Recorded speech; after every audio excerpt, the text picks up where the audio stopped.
wetondere Dr. Abed Bwanika ne bannayuganda abalala abapagamba nga tibannange muteese abasibi bano babate ojjukira kuseggirinya ne Sewanyana Dr. Abed Bwanika ne bannayuganda abalala baafe nga tibannange this is a political problem it needs a political solution tetusobola kubeera nga tugamba amateeka gakole mwama mubeereeyo abaana nga bakyeyongera okubeera mu makomera gweke inogati tebalina kuteesa wetwogerera abaana abakwatibwa ekalangala abamala emyaka ena mu kkomera bayimbulwa nga bayise mu kuteesa president n'abasonyiwa nga bawadde pardon jo nga 31 abaali basigaddeyo omwenda baatuka ne balaba nga balutta maguzi aba NUP ne bannamateeka b'ekibiina n'ebirala batuuse we bakoma ne bateesa ne bagamba ne mutuwe amnesty nekikolebwa mwalabisa bubi nnyo njagala wetondere honorable Abed Bwanika kanange kamwetondere live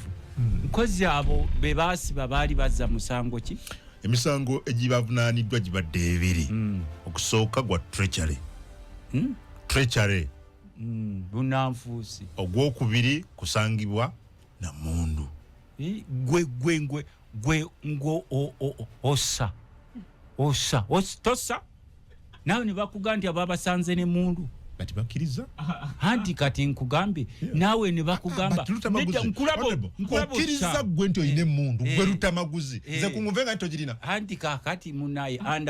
under exactly that's what I'm telling you if you have accepted that you have the guns you expect kungutuseno ekisooka nze njagala wetondere Bwanika anti uliriza kati onotera n'okugamba nti Katonda yetondere sitaani tote munatira okubyogera mukatonda wetondere sitaani olaba bwe yakola bwate kati Yesu omulabe wakabira ku musalaba wetondere sitaani sebo mukama wange ebyawandikibwa bigamba Katonda yayogerako ne Yobu n'amugamba nti nayogera ne sitaani Katonda yayogera ne sitaani naga muddu wange oyo Yobu mumanyi mukkiriza ojja mukola byonna naye tajja kunvaamu Katonda ngayogera ne sitaani kuba fe Bible yetugamba nti omubi sitaani yajja okubba okutta n'okuzikiriza ne Katonda yayogerako naye bwe tusoma Bible bino byaffe abakristo yamugamba omuddu wange oyo Yobu ojja muteeka kubikemo byonna omukoleko buli fujjo naye tajja kuneegaana ajja kusigala ayogera amazima okiwulira ekyo kitegedde kikwatagana kikwata wali ffe tetusobola kuva eri tukwebaza kuki kudiru ki oli omukubi omusambe ekyambe omugambe nsinza kusinziza kuba omukubi ekubye nti owe weebaza omusajja yagambye akubye omusajja n'amugamba nsinza naye n'amusinza kuki amnesty gw'omanya akalira akali ebweru Amnesty International ojiwulira ojiwulira ebibiina by'eddembe ly'obuntu byonna obiwulira bwe bivuddeyo byonna bigamba kiki ekigenda bayimbuddwa lwa pressure tonnamanya pressure eriwo ate nga be batadde tonnamanya pressure eriwo mu bitongole by'ensi yonna byonna bigamba e Uganda walina okyuka ate bali be bafuga wano anti kati nkugambye be bafuga wano era ensonga lwaki olwaleero Mwami Museveni yavuddeyo n'agamba otunu tumuwanzeeko eddusu n'asindika abantu be bagende mu Amerika bamunoonyeza akalulu babagambye tewali visa bwe babagambye Museveni bwe yasindika okunoonyeza otunu akalulu mu Amerika bonna abakungu bagambye tewali visa baani be baddasinzi goli memba wa pero akakimu bajja kukugamba nti awaayo omusajja asindise bano kakati abazungu bali obalaba bataddewo wano akaliro omutima gwo gwa Piero si kibi Piero yu sinaka kiringa bwe ndaga nti goli memba wa Piero yu anti ngamba bugaye siri membe bikolwa byange byebindaga siri memba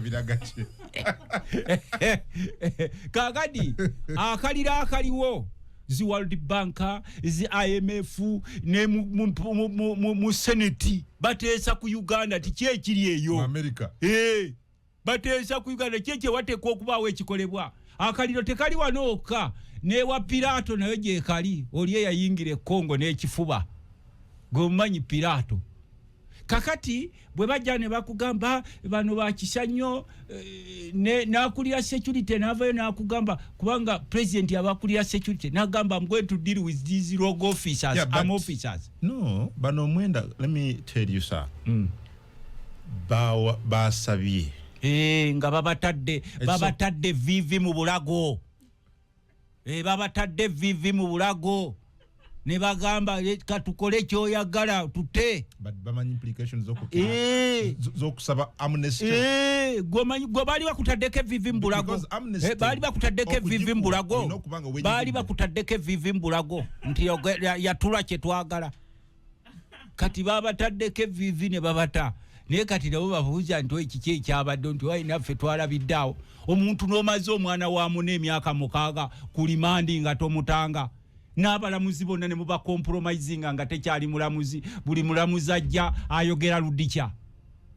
kasikyuli te mulamuzi agambye edi mutwe bamuzeeyo abalamuzi bakola ki agera ludikya lwabwe mikasikyuli mu kooti bibabeera mu kooti nga yogera ludikya mbuki mikasikyuli omulamuzi temubitegeera kati oboze kuwulira omusibe bamutadde kubatalira bamutetalira ogenda okuwulira wawulira aga mikasikyuli omulamuzi agambe bedi mutwe babazeeyo mu kooti talina budde ngabo baze myaka 6 omwana wa muno nga you a parent you a leader ogenze basumula abantu kati nzo expecting mutuje ngoma tukube ogenda okulya ludikya tobitegeero kache kigenda maaso kakati ensi ya ludikya olaba namwe mutandise okubakubira mu ngalo that is reverse psychology. What do they say? mikasikyuli tubasabira you see honorable amnesty okujikuwa under pressure oteeko okubeera nga okkiriza nti emisango wagiza ate emisango agyekuusa okubeera nti obadde mukwata mundu ebyo bibaawo implications zekyo nene honorable Ruta okukkiriza nti ddala mbadde muyeekera munne nga bakutadde vivi mu bulago babateeka amavivi mu bulago gwe bali bakutaddeko evivi mu bulago but there's no evidence anti kati kugambe genda obabuuze olabe n'ebiwundu bye balina genda obabuuze evivi mu bulago yogera kye tukugamba olina okukyogera kakati abalala enjala tebalina owulira sebo abalala tebakyawulira they no longer feel nga ne bw'omukwatako n'omukuba bwoti n'omukwagula nga takufiiringa kakati tuyita mu bintu bingi naye ate twagala okubagamba eyo si enkomerera ate si entandikwa bano bateereddwa abalala bakyaliyo mu makomera si bwe kiri bye bali babatadde balina musango kigwe nkugambe bano gwoŋŋambe nti bakkiriza balina emmundu nenkubuuza gwe okozesa omutima gwo okozesa mutima gwa Piero yu mutima kyogwo ogubalaga nti no balina emmundu no bakkiriza babatadde vivi mu bulago ne bagamba mwogere ne boogera nga babatadde vivi mu bulago ne bakkiriza bwe baba bakkiriza tebanna bakyogerako nti bakakiddwa anti kugambe babakase nze gwoli memba wa nuupu sirina kibiina olaba omukirisitu nagamba faaza yagambye gwate ng'oli musiraamu owakanya otya eby'omukirisitu ze tubeera nabo bali abantu baffe bayoola omu ku omu n'owulya gundi bamuyodde tetwaze mulaba akomawo ng'alina abalala bakomawo tebalinaamu mannyo abalala famire zasatulukuka dda nakubuulyako wano waliwo n'omusajja era nale bamuliko ng'akwana mukazi w'omusibe omukungu ali mu gavumenti akwana mukazi w'omusibe wagana okukimbuulira ekyo ngayagala mutwala nakubuuza yani n'ogana otubulira anti kati waliwo ffe osovu sekurese gyokuuma si buli kyolaba nti okyogerako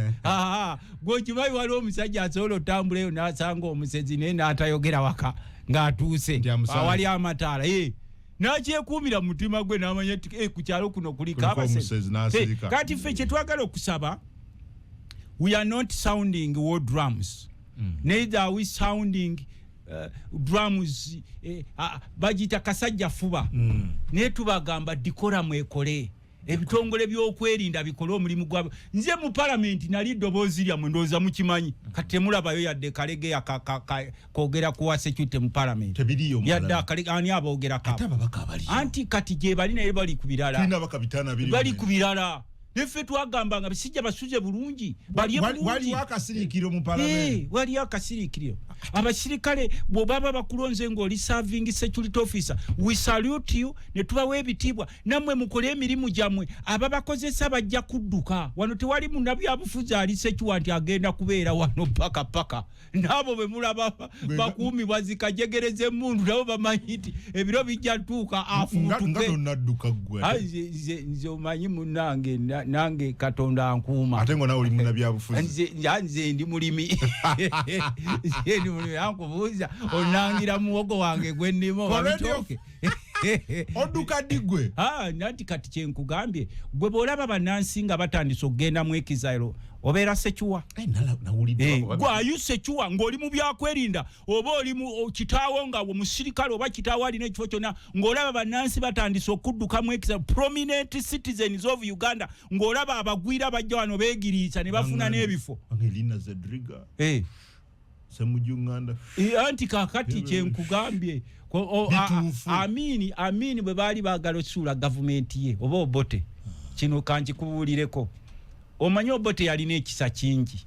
okumanya Obote yalina ekisa kingi nnyo Obote yalina ekisa kingi lwakuba nti bagamba nti bamuyitanga kawenkene naye okumanya Obote yalina ekisa kingi abantu ne bayeekeranga wano nga babeera na mu nsi yo ne bakubanga amasasi ne basulanga eruwero nga balina n'amayumba mwe basula n'obalekaawo ng'olwaleero bawulira na buwulizi nti oyambadde kakofiira kamyufu n'otasula kakati kyembadde nkugamba nti tosekanga ng'olaba bino byonna ebigenda mu maaso bino ebigenda mu maaso birina bye biranga n'olaba bannansi nze sesikkiriza mu bulamu bwange Katonda nampa obukulembeze nga nze president wanga n'ekifo eky'obuyinza mu gavumenti sikkiriza bannansi kufuluma genda mu ekizairo mbabuuza kiki ekitutabudde ffena mmwe ekyo kye tutasobola kutuula mu kooti ne zikimala naye olwaleero kimanyi nti tewakyali omuntu alina trust mu kooti okujjako gwe babyeko enkoko ye bangambye winikiza anti kakati they are not secure amayumba ago gonna golaba agalinga amahoteri kati abakozi bagenda okugasulangamu kubanga no one is secure banyini go batemye banyini si batemye batandise okutema boda butemuka buyitiridde honorable obutemu tebusobola kuggwawo nga abantu abasinga balinga bakola business nezisaanyizibwawo mu bino trade order kati twetaaga tutuule wansi ku drawing board twebuuze lwaki bino bibeerawo ng'ate tulina ebitongole bya security ebisinga byalibadde bikola emirimu gyabyo n'ebiweebwa ssente ntono nosanga owa poliisi aweebwa obusente butono asula bubi owa poliisi oyo baali badde bamwongerayo ka allowance mukulu kungu nze siri wa poliisi siri musirikale naye buli wendaba omuntu ng'akola omulimu gwe n'obuvunaanyizibwa nze nsaba babongeremu ka allowance naddala bano abakuuma ku makubo abakola emirimu egy'enjawulo nokyala omusajja wa poliisi nze mba ngenda ewaffe nakaseke olumu waliwo mbensanga ng'enkuba ebakuba nga niye aliwo okugaidinga traffic naye ng'enkuba emukubiraawo kirungi omusajja oyo naddangayo naye ng'afunayo ka allowance extra allowance ne kasente akawerako omubaka wa parliament nakubuulira nti omubaka wa parliament afuna obukadde 5 naye owa poliisi naaba ng'afuna emitwalo 4 it is really shocking musomesa afuna emitwalo 4 wa poliisi mwongeze ogambe owa poliisi atandikibwako omubaka wa parliament ne b'omuwa obukadde 3 nze nakubuulira omubaka wano mu Buganda region ofuna 45 millions eza allowance mu Buganda region ne Busoga region n'ogattako omusaala $5 mu emitwalo 5 mu 7 si bwe bukadde 5 mu buubo kati waki bwe buke era kyova olaba nti kati ebyobufuzi bifuuse byanfuna oli ajja n'atunda kino n'atunda ekiri agenda afuna ssente ezo naye singa mukola ne muteekawo gye bayita minimum wage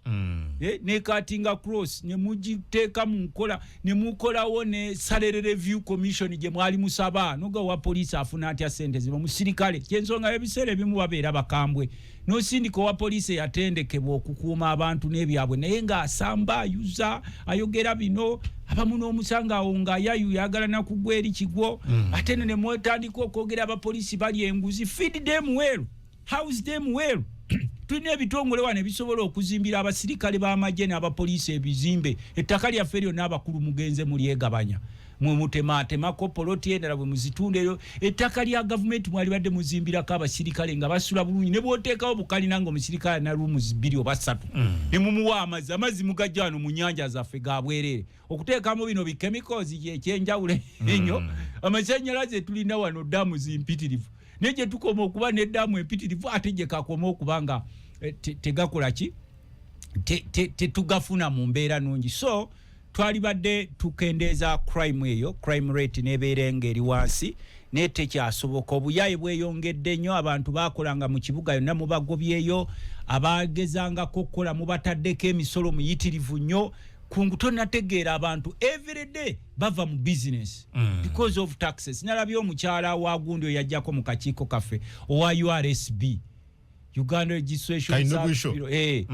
yajjako ngako nnyo mu kigundi yaffe ya finance committee fe twamugiranga naye ng'agamba nti business emitwalo 9 zaggaddewo zirina okuggalawo because you don't cater for indigenous people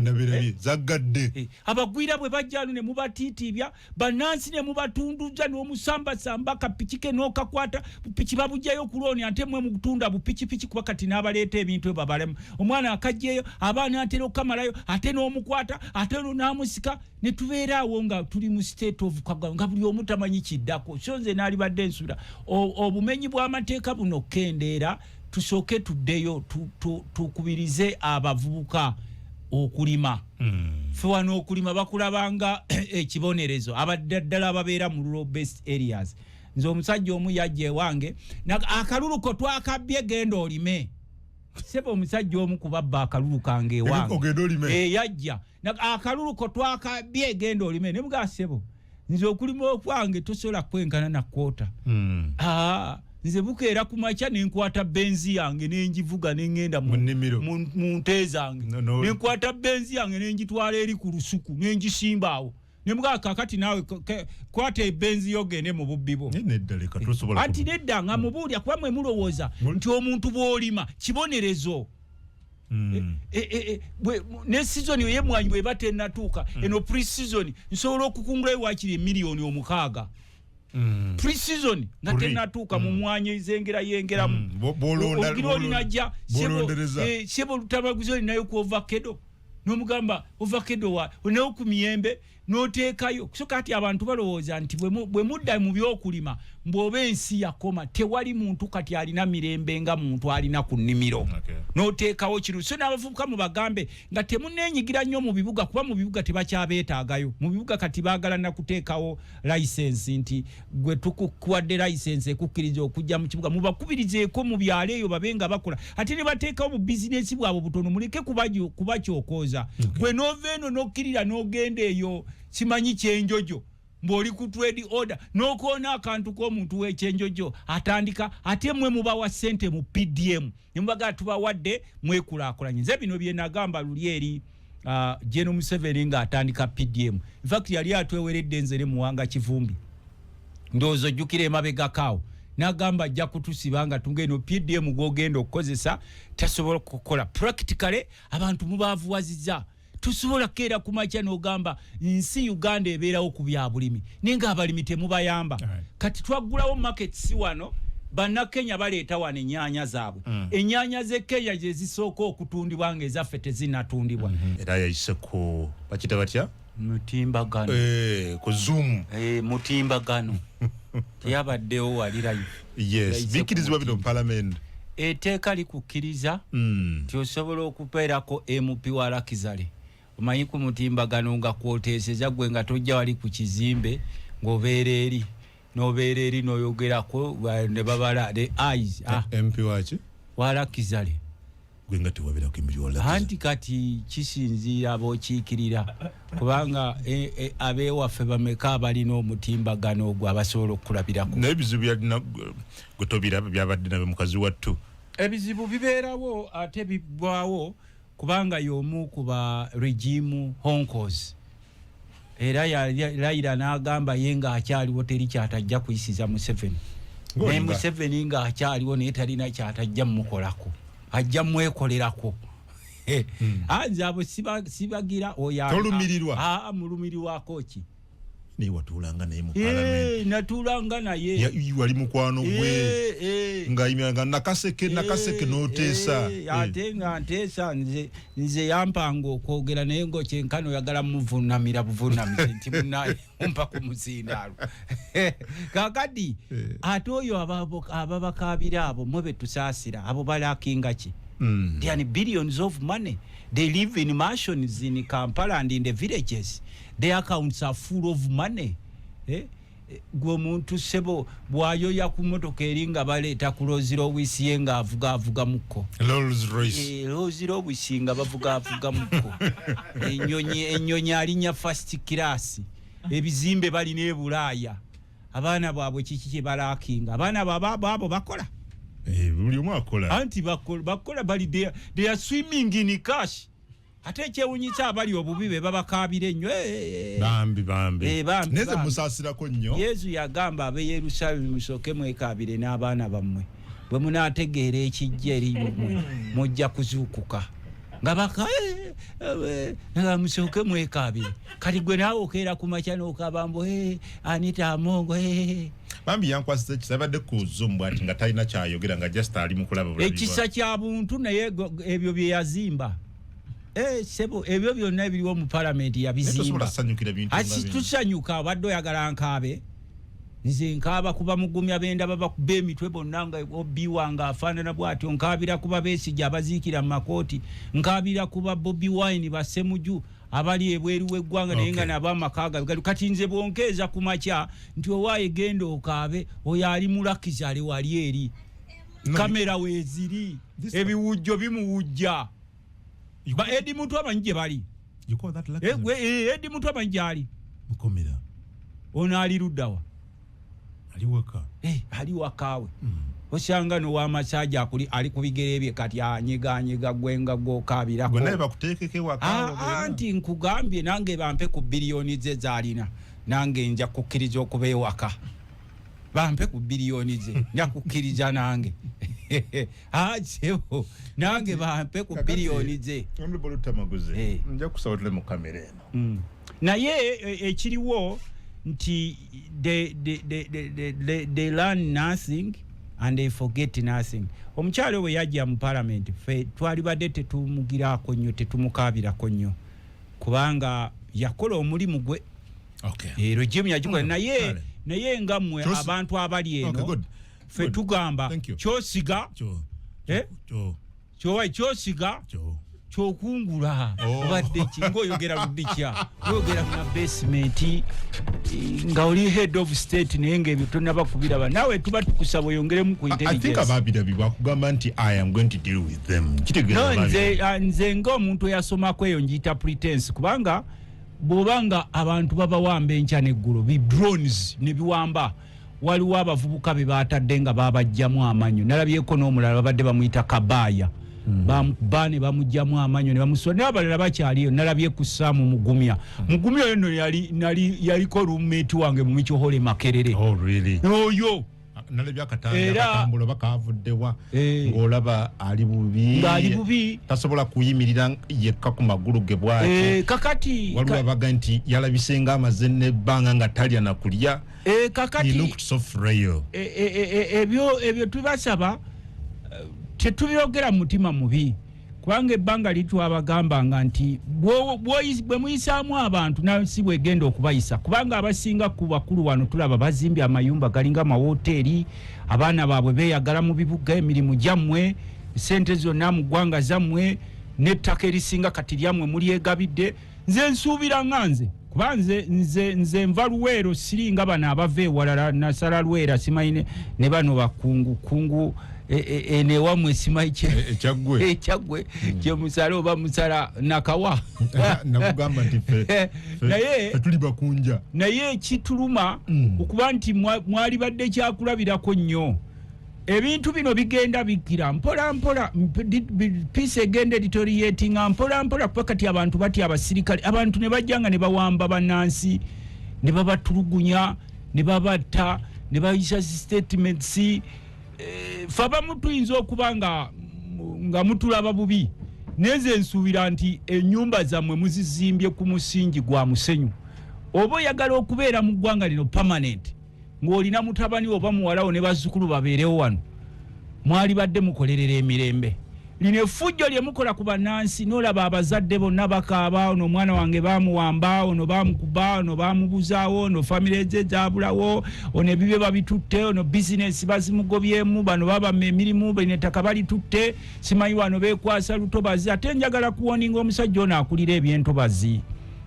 mukulu balirega mukulu va ku bantu baffe wano mu Buganda bogoba mu ntobazi ffe wano ffe etteeka ly'entobazi ligenza okujja lize 1995 ffe wano tubaddenga n'abantu abamu nga babeera mu ntobazi kuva dda mwe muba muzze wano ewaffe wano mu Buganda ffe ne tubaaniriza mukolerere nnyo mukole nnyo ate naddala wano mu biseera bino betuliko bino ebiseera bizibu nnyo abantu babakyawa ffe tuvaayo ne tubabuulira kubanga ffe tuli mikwano gyammwe tusomye nammwe tulinnya nammwe ennyonyi ate ffe tuli civilized naye abantu bali eyo mu byalo bameketa amannyo be mututteko ebyabwe mmwe mwekka mulina okuba abagagga be mukwatidde abaana bwe ne mubateeka mu makomera be mukolerako effujjo ne mugamba nti emirimu gyonna girina kuba gyammwe kwe nalabye ono omusajja nakwatibwa ensonyi nali wano mu palamenti mu kakiiko kaffe akapaaka nempisa ku ddoboozi ku bigaali bya Uganda Railway bigwagonizi omusajja yajja mu kakiiko kaffe n'agamba mbu baamuwa ssente agule wagoni wase 400 billions bina bwe buloole buno butata obw'emitwalo 55 nga 20 nga bujjudde billions bina n'akomawo n'agamba mbu ebiwagoni bye yaleese ate tebijjaako ku gaali zawa ku buguudo buleiro ne tumubuuza buli gweoyagala kutusiriwaza wano nti otokola billion bina 400 billions we borrowed that money agenda aleeta ebiwagoni n'abireeta wano yabigula South Africa kakati anti ne tumugamba nti bizzeeyo kubanga bwabadde buvunaanyizibwa abo butakola ki due diligence nogenda nokola investigation era njagala kwebaza owekitiibwa Katumba Wamala Biden yali minister wa works yatuwa omukisa nagamba nze sijja kwaga natugamba mbu ebigaali biriko mbu once sold not returnable mutebiddayo ne tukunyakunya n'olwokuba ne Kadaga yalimu oluntuntu oluli olutategerekeka lwe yakozesanga nga taagala nnyo kubanyiga ne batuyita ne batugamba Biden ne batugamba nti bamukole ki bajja kubinvestigating naye ekyasinze okunnakuwaza tulina ennaku mu nsi yaffe eno Uganda bantu mwe naddala ababeera mu byalo mwe tulindirira mutwalo tukuba enduulu abantu abo gurupu yemu yakomyewo nga yabuza ebigaali by'eggaali y'omukka byabula ebipya bya biliyoni 220 ebigaali by'eggaali y'omukka ebipya biri wase biliyoni 22 byabula ebipya ebyali bitannasabukulwa babitutano naye byabula naye bagamba either babisomesa biri Tanzania oba biri Kenya kubanga waliwo abantu abamu abalinamu some kind of private good ownership mu railways eyo omukulu oyo n'akomawo ebiwagoni bya biliyoni 220 byabula ne bamugamba nti simanyi nange byabula kati ate n'akomawo omusajja oyo omu wa Uganda Railway nga yakozesa biliyoni 3 okutraininga abantu okusoma okuvuga train n'eggwanga lino kati bwe buli kuba balamu eggwanga lino head of state oyo omusajja yali badde kuba nti wano abantu abasinga bajjeganyo ne betwalowoozanga nti balina omulamwa bonna bafu n'omuntu omu n'atwala close to 1 trillion n'akomawo mu palamenti oyo ali mukomera so yagala head of status tukiremu amukwate no mwe mugamba nti bano balwanyisa corruption this is syndicated corruption yasooka n'afuna biliyoni 4 n'aleta biwagons ebitajja ku luguudo yasooka kupima anti kati teri yali amugusa then newabeerawo wagons endala za biliyoni 220 zabuze empya endala ate n'akozesa 300 billion oba biliyoni 3 mb'okutraininga abakozi b'omu train ssentebe w'omusolo ng'effatoge kakati ensonga lwaki eggwanga lino gagga singa lyasanga abantu abaali balirabirira singa tuli wala omuntu omu nabba trillion kyenkana emu olw'okuba bonna omanyi beesengeka ng'akulira ekitongole n'amuddirira we bajja wali mu kakiiko mwe mutandika okubabuuza ebibuuzo ng'ono abiddiza oli n'ono abiddiza ono nga beefuula nga buli omu anti kati w'obuuza ono akulira director executive director nga azene wa deputy deputy azeewoli kati mwe nga babalekaawo lwaki okukita kwesengeka anti kakati bajja beesengese kuba buno obubbi obuliwo mu ggwanga tebugwa bugwi era waliwo omunene gwe nawulidde omwenku waliwo omunene ali responsible ku sente z'eggaali y'omukka yazitwala trillion number almost trillion kati bambi ndaba mugira bano babbalamu obadde oyogera ku abagamba nti baluwanyisa obulyake babbalamu anti nabadde ngamba nti babbalamu baba balina we bakutteko ne muwulirayo ate abakuba enduulu ababbe nnyingi 1 trillion muntu omu 1 trillion head of state Mr. Museveni abasajja bano yadde bonna bava ku kyalo kimu kubanga ffe twabagambanga mu palamenti nga baze ntubana abasajja bakozesa advantage eyo nti bonna bava ku kyalo kimu buli akulira ekitongole kya gavumenti afaanana ne munno omulala ajja ne babba with a lot of impunity oyo musajja wa Uganda Rail Company bagamba atulwanyisa corruption omuntu omu n'obba 1 trillion neddala bwabanga tasingisibwanko musango anti kyenkugambye kakati banoonyereze anti kyeŋŋambye where did those billions go zalagawa bonna bali wali ne bakira eggwanga lino bwe mutaaweerwe naddala mu abali eyo waliwo abasajja abalina syndicate wano beba abagula zi square miles eyo baba wa check ey'okubba eggwanga lino the other day twagenda era mwebyo bembugirako ebya corruption twagenda ku kitongole ky'ennyonyi ekya Civil Aviation Authority netusanga ng'omukungu omu yeegabira ettaka ly'ekitongole ky'ennyonyi n'aleeta n'alikweka mu mannya g'omwana we really yes n'eggwanga lino ekitongole ky'ennyonyi ekyo omukungu omu yakola omukungu omu yeegabira ettaka ly'ekitongole ky'ennyonyi lya Civil Aviation n'ateeka mu mannya ge n'ateeka mu mannya g'omwana tetubuuza ono yani ati kakati tukyanoonyereza ate gwe yateekamu naffe tetumutegeera ova ku kitongole odda ku kirala bonna olaba be bamu and these people are looting this country with a lot of impunity ku kitongole kyekimu ekyo era neewunyizanya I was very shocked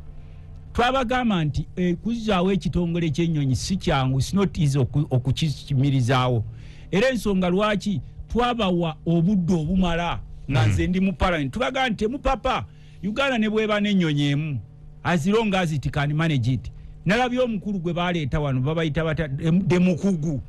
gwe baleeta ng'akuba enduulu naye yakubye enduulu n'agamba ennyonyi zibaddewo 6 ennyonyi 2 ziri grounded zaafa ennyonyi zibadde 6 ennyonyi 2 ezisigaddewo zaafa ate n'eyokusatu nayo yafa kubanga tugitambuliza kuyingira emu tugitambuliza kuyingira emu nayo yafa kati ennyonyi zibadde 6 3 zonna ziri grounded twetaaga service but there is no money Mwachi bweteeka ku bintu okumanaginga state gundi ezo nga you cannot manage we shall fix that but kakati nze kyensaba sanguzi tino kuba honest with ourselves that's what you're trying to say but yes but none of us is honest naddala abakungu abali waggulu balamu akulembeddemu kati balamu is one there is only one balamu there is one balamu ate naye alwana bamulwana don't think batandise omulwana naye alwana bamulwana bamwagazaaki anti kakati abakwatidde mu nva akutte mu luwombo lwabwe obubbi buli ku district n'osanga kawo ne bamuwa ne bajjayo sente okuzimba ekizimbe nga ogenda okwekanga nga asabe 2.5 billion naye ng'akozesezaako nga 300 million n'agabana ne banna abalala abaali ku by'omudomo ne bisigalirawo so these balamuzi we pray for you bali bakufuula mugano okubba kuba kati okubba mulimu mu ggwanga nalaba kawo omu nga alinga asula mu lubiri kawo afuna miliyoni meka beemu mu 7,000 naye nga bwolaba waasula beba abali mu kategori ziri babalonda ne baga mugende mubbe tuli mu kubba they are buying square miles of land nabano bonna abakulira ebitongole bino byonna byolaba abo so ne bwe muba mulwana ow'ekitiibwa Balamu kansubirewo oyinza okutuulira bw'oba ofunye ekkadde ne bwe muba mulwana temugwamu maanyi you may be very few but there are a smaller group of people that is appreciating your work at least munatiisatiisako ne kuba bibbi abamu ne musevingako ne muli mu nnyanja y'ababbi abali committed okubba eggwanga lino disaanyaawo eggwanga disaanyaawo buli property ya gavumenti yonna bagitutte ttaka bizimbe sente eziyisibwa nakomawo wano ne nkugamba nti n'essaawa za leero General Museveni takwatanga musajja yali ya ssente obuwumbi bwa $14 obwalina okusasula ssente okusasulira ebbanja lya Uganda bwe baateeka ku bene bagamba kyanoonyereza ate kati president anoonyereza mwaka ego mu report anti tebasobola bajja kwekwata eyo mu finance ngoli pessimistic and I've been there nze mbadde nga ntuula mu committee ng'olaba gwe muleese mubbi najja okumuleeterako lipooti mubbi ne gy'olina okulipootinga omubbi kwegamba n'ogenda eri ewa Saidi n'agamba omubbi n'amuyita afande kabinja bekwata kabinja omubbi w'enkoko bakuyita mubbi era bakusamba ne bakuyuzayuza n'ebana ba biliyoni bamutwala ku kitongole kya Saidi bali ab'ofiisa bamuyita afande nogate bano nga sibatege officer ngate yayito omubbi nebe tebikyali mu CID no mu CID eyamagambo that is not there jebiri nze nkugamba huzi magambo director of CID director so what he has brought some sanity buliwe ebyo tabiwulira no he has brought some sanity which sanity mu kitongole kya ebyo biveko ebyo zibambozi ezo zibambozi this one I know there is some sanity woba okola kati nze kati Balamu avayo n'abaako emirimu gyakola nesisobola kumuwaana nti Balamu akoze kubanga nkimanyi anti uriya nze you give credit where it is due mwembe mbadde njogerako no mwembe mbadde njogerako soko ulize statement yange when I see a minister ng'akola omulimu gwa government that is your responsibility I just critique you owawula ekigambo ky'okuwaana n'okulitiikinga lwaki bw'osasula omwana school fees akwebaza yet it's your responsibility anti kaakati gwe ogamba bugambi kale no honorable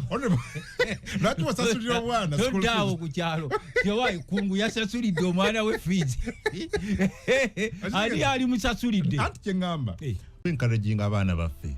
omugulidde emmere omuwadde school fees thank you anti kyenkugambye nze bw'obeebaza baggwamu amaanyi kamera amalala mubaleke bakole omulimu gwabwe ekitongole kya IGG kyafiira ddala ekyo kyalibadde kikwata kuba n'abasajja bonna balikoze ekyo nebagamba tukole lifestyle audit nembakuba ku nsolo kakati omu n'agamba mulyagonja na mulamuzi mulamba naga nti buli wengo balina omulyango kwe baggukira ekyo kyakoma kati ono yagenda ewaanita Amongo n'agamba bakwateko buli bumukene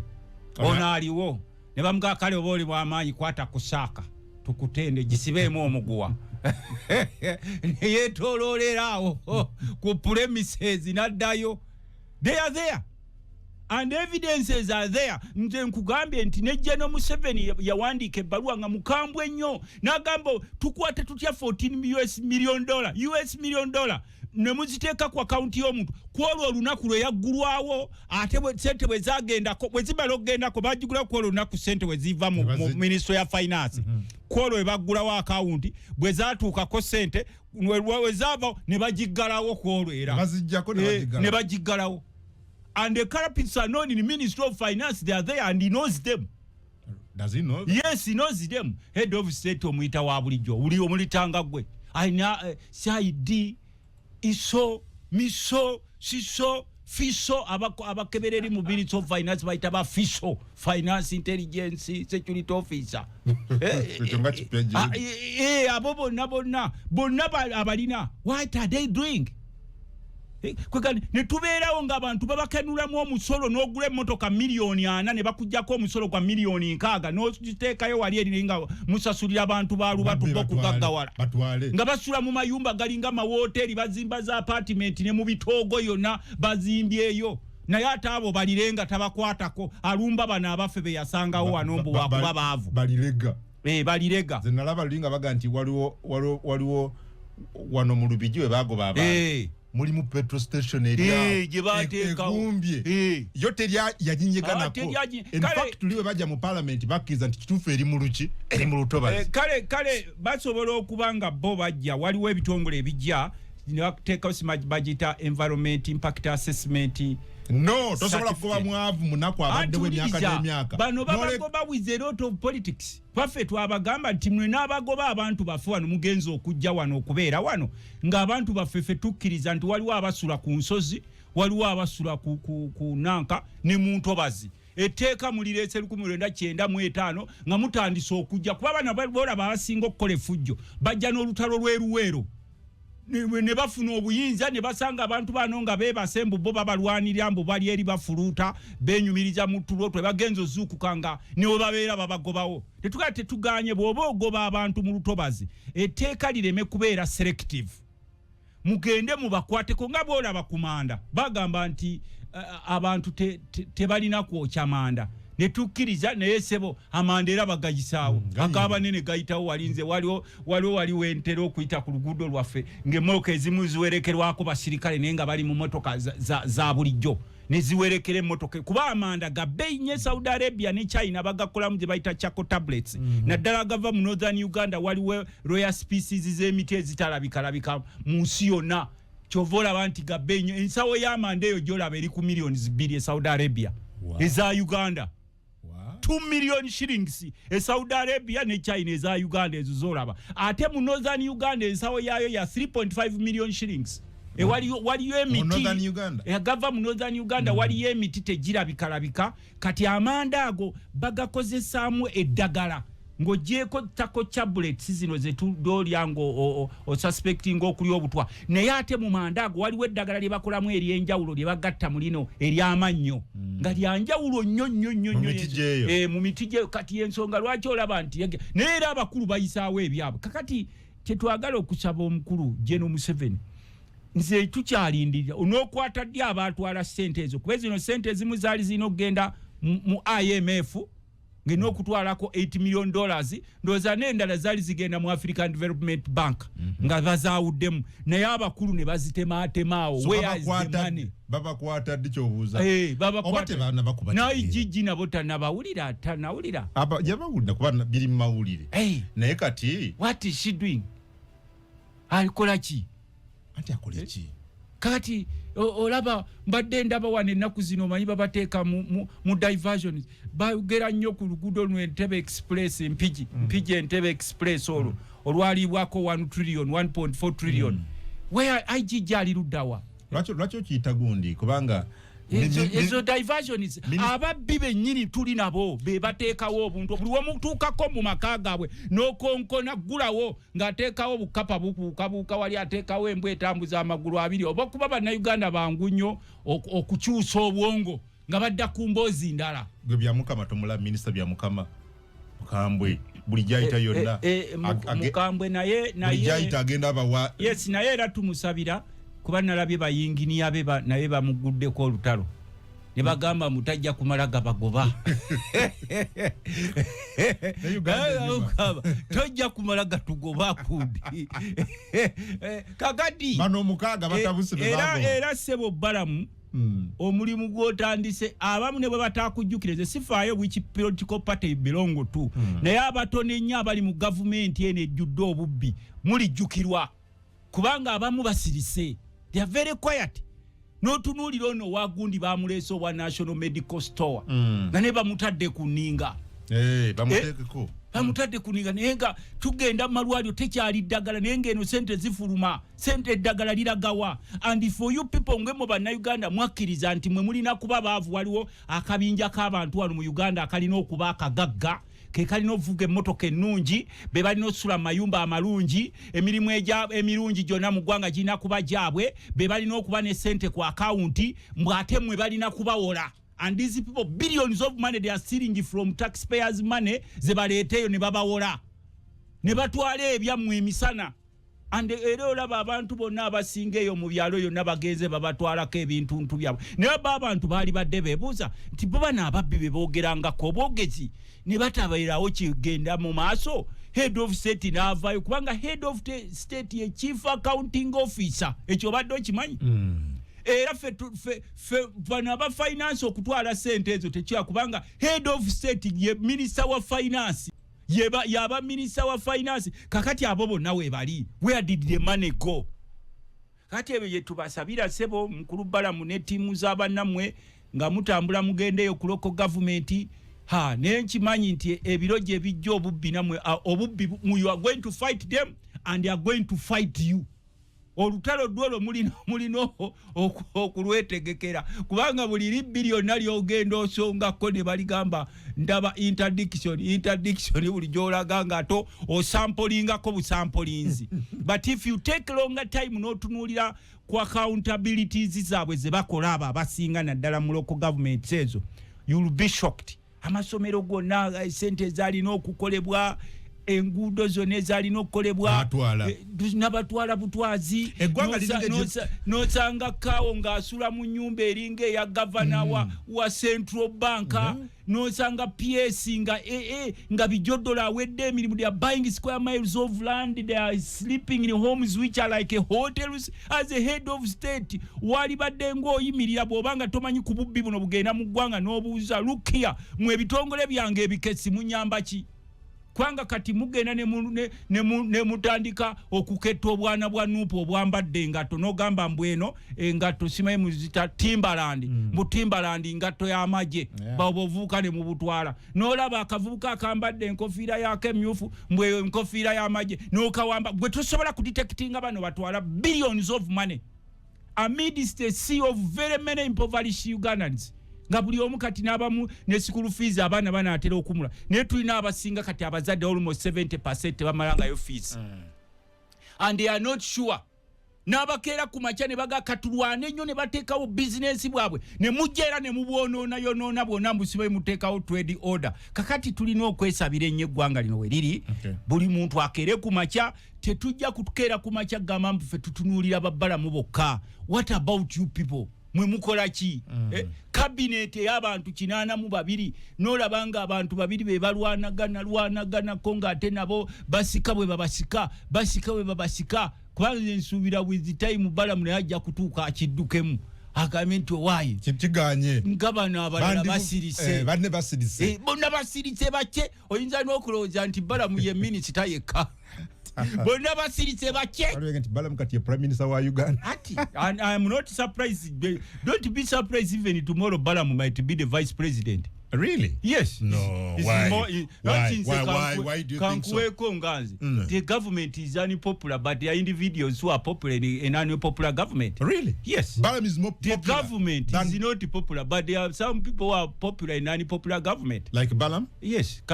So you will not be surprised that Janga is vice president. Is there that possibility? Ogenda mu kyalo kyewamwe nakifuma n'oteekawo vice president alupo ne Balamu ani gwe bamanyiiko. Wakola ki?